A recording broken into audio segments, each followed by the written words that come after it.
से थोड़ा सा इन्वेस्टमेंट की तरफ चलते हैं और इन्वेस्टमेंट को परखने के लिए और सही तरीके से अगर आप देखें तो अगर आपको अपने फंडे को अप्लाई करना है तो आइए बातचीत करते हैं। Abhay Agarwal, founder and fund manager Piper Serica के। अभय जी नमस्कार, कार्यक्रम में स्वागत है आपका। और लगभग सवा महीने इस वॉर के जोन में रहने के बाद बाजार ने अब फाइनली अगर आप देखें रिएक्ट करना शुरू किया है। वो कहते हैं ना, आप एक ही फियर फैक्टर से बाजार को रोज तंग नहीं कर सकते। बाजार ने धीरे धीरे अगर आप देखें इन सर्कमस्टेंसेस में जीना सीख लिया है। बट टसल ना इस बात को लेकर है कि इस शख्स को अंडर एस्टिमेट करना बहुत गलत होगा। आप क्या मानते हैं, कल के इवेंट पे आपकी नज़र क्या है? और वो जो उन्होंने एक टिप्पणी करी ना कि ईरान को तो हम एक ही रात में निपटा सकते हैं, वो तो कभी भी आ सकती है। थोड़ा सा संयम से काम लेंगे इस वक्त। ये क्या बड़ा इवेंट है? अभी भी आप मानते हैं इसको सामने जो खड़ा है? देखिए वीरेंद्र जी, किसी एक व्यक्ति के बारे में क्या सोच रहे कहना आपके लिए भी उतना ही मुश्किल है जितना मेरे लिए भी। मार्केट रिएक्ट करता है उनकी हर टिप्पणी से, पर मुझे लग रहा है मार्केट का रिएक्शन पिछले, अगर मैं हफ्ते भर में देखूं तो अब एक तरह से वॉलेटिलिटी काफी कम हुई है ग्लोबल मार्केट्स में भी और इंडिया में भी। तो मुझे लगता है कि जो एक अगेन बड़ा मुश्किल है कहना, पर मुझे लगता है एक जो फियर बेस्ड सेलिंग थी अक्रॉस द बोर्ड जो हमने देखी पिछले महीने, मुझे लगता है उसमें थोड़ा थमाव आया है। और अब ऐसा नहीं है कि लोग बॉटम फिशिंग करने आ गए हैं या फिर सडनली आइडियाज ढूंढ रहे हैं या एक ऐसा माहौल बन रहा है कि अब ये बॉटम बन गया, अब बाय द डिप्स करें, वो भी नहीं है। आई थिंक मार्केट अब बीच में है, between sell the rally and buy the dip के जो बीच का जो टाइम है उधर है मार्केट। और मुझे लगता है कि थोड़ी भी पॉजिटिव न्यूज, थोड़ी सी भी पॉजिटिव न्यूज इस समय मार्केट को ऊपर ले जाने में काम आएगी काफी, क्योंकि मार्केट क्लियरली अंडर ओवरसोल्ड है एट ऑल लेवल्स। तो इतने जो ओवरसोल्ड है एफपीआईज का और एचएनआई इन्वेस्टर्स का, मुझे लगता है थोड़ी भी पॉजिटिव न्यूज आई तो वापस एक फ्लो मार्केट में आएगा, लिक्विडिटी मार्केट में आएगी, जिसको हमने पिछले 3 महीने से नहीं देखा है। और ये लिक्विडिटी जब मार्केट में आती है वीरेंद्र जी, तो वो कुछ भी कर सकती है, किसी लेवल पे भी मार्केट को ले जा सकती है। पर डेफिनेटली डर है इस समय भी इन्वेस्टर्स का। जैसे आपने भी कहा, सलाह दी कि ज्यादा ना एक्सपेक्ट करें, अगर रैली है तो उसमें बुक कर ले। मुझे लगता है कि मार्केट एक अब एक उस जोन में है कि जहां से ऊपर की तरफ ब्रेकआउट करने के लिए तैयार है मार्केट। थोड़ा पॉजिटिव न्यूज की जरूरत है बस। ओके, पॉजिटिव न्यूज़ की ज़रूरत है। अभय जी गुड आफ्टरनून। अच्छा सर, आपसे सेक्टर स्पेसिफिक सवाल मैं पूछूंगा, लेकिन उससे पहले जुबिलेंट फूड वर्क्स आज का accident of the day 11% down after Q4 update. India business इनका कमजोर आया है वो आंकड़े। सर क्या लगता है आपको कि इस गिरावट में लगाना चाहिए पैसे या फिर अभी it's a no red flag हो गया है?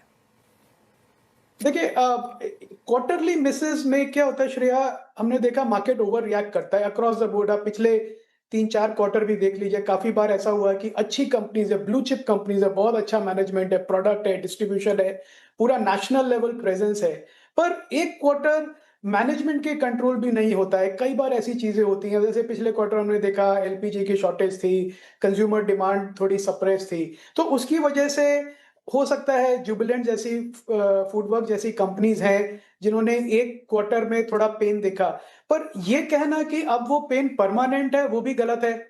और ना मेरी ये बाय रिकमेंडेशन है, ना हमारे मॉडल पोर्टफोलियो में ये स्टॉक है, पर मुझे लगता है कि इन्वेस्टर्स को एक ओपन माइंड रखना चाहिए कि अच्छी कंपनीज जब भी एक क्वार्टर की बैड परफॉर्मेंस की वजह से शार्प करेक्शन देती हैं, तो और वो भी तब जबकि एक काफी करेक्शन हो गया, 52 वीक लो पे स्टॉक है, शायद 55 ईयर लो पे स्टॉक है, तो क्या एक अपॉर्चुनिटी भी बन रही है इस समय।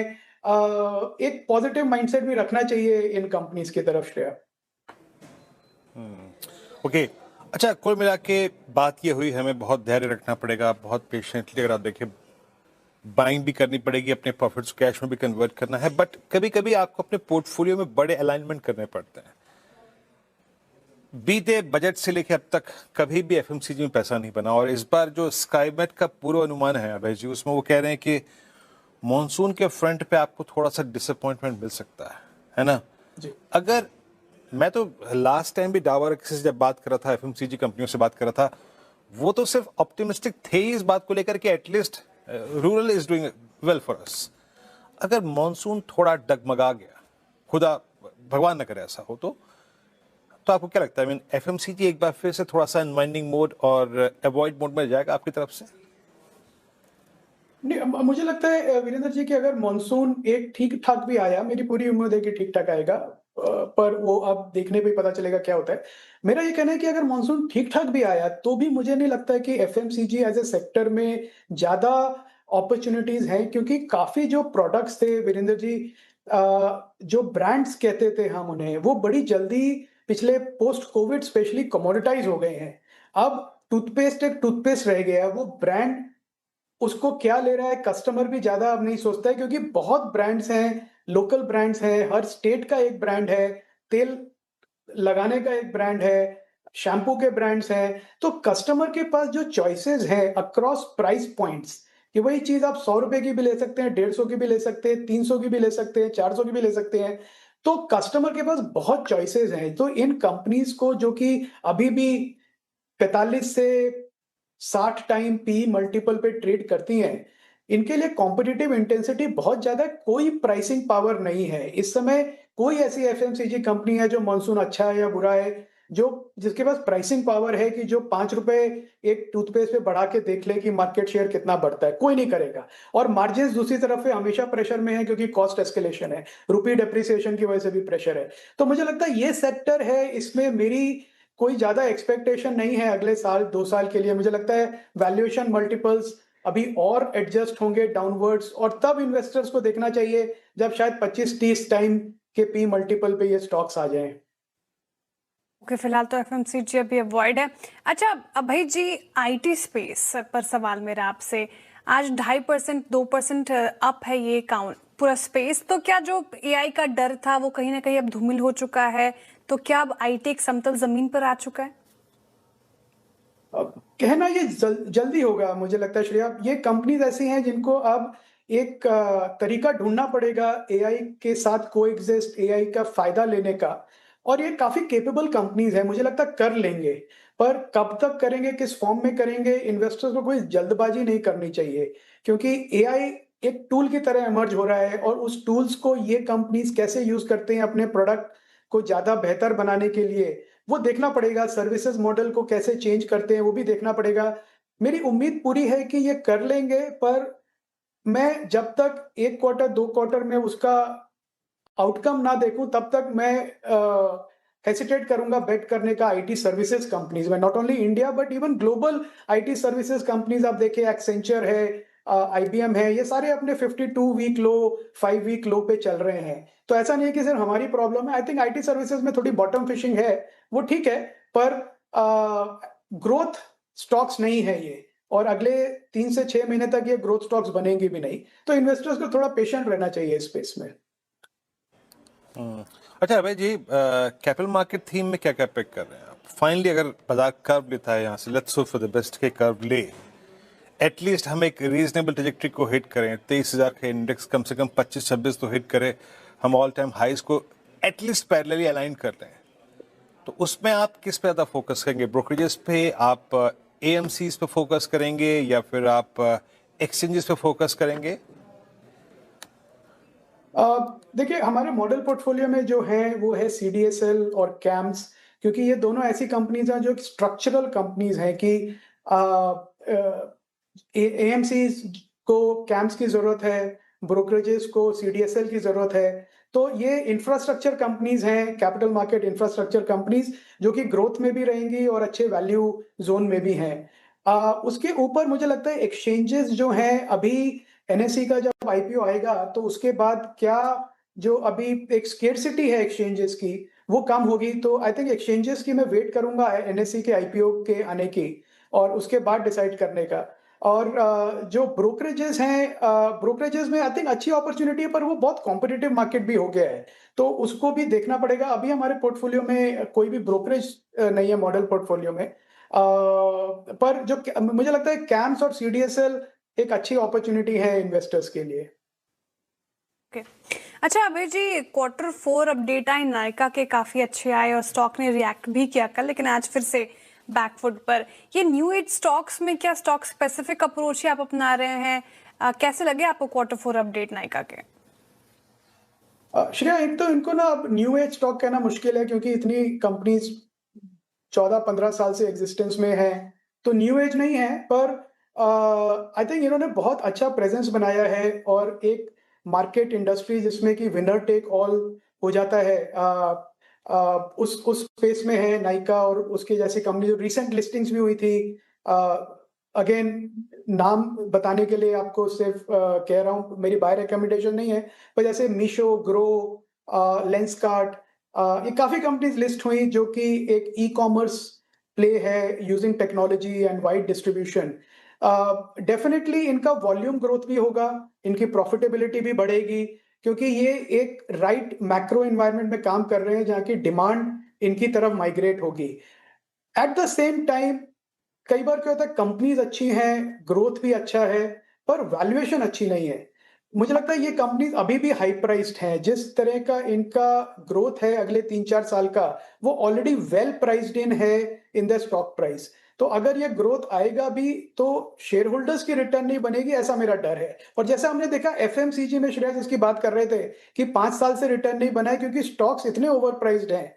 तो उसी तरह मुझे लगता है ये जो new age e commerce companies हैं, इंटरनेट बेस्ड कंपनीज हैं, इनमें भी यही प्रॉब्लम है कि ऑलरेडी ओवरबॉट है। ये ओवरबॉट की वजह से वैल्यूएशन बहुत हाई है। तो इन्वेस्टर्स को इस बात का ध्यान रखना पड़ेगा कि आप अच्छी कंपनीज खरीद रहे हैं, पर रिटर्न बनेगा कि नहीं अगले 3 साल में।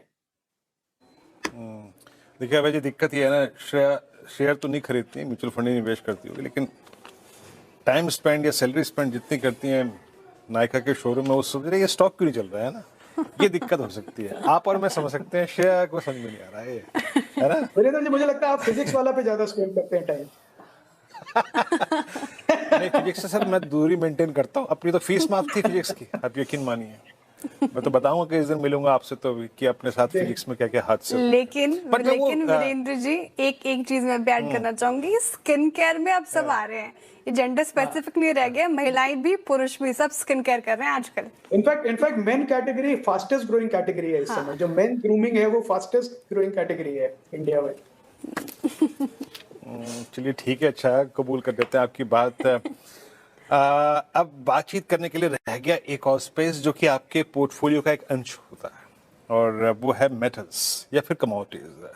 अबे जी, अभी सबसे पर्याप्त क्या लग रहा है आपको, फेरस, नॉन फेरस, या फिर उसको भी सब्सट्रैक्ट करके आप थोड़ा सा पोर्शन गोल्ड पे डिवोट कर दें, अब थोड़ा सा अतिरिक्त?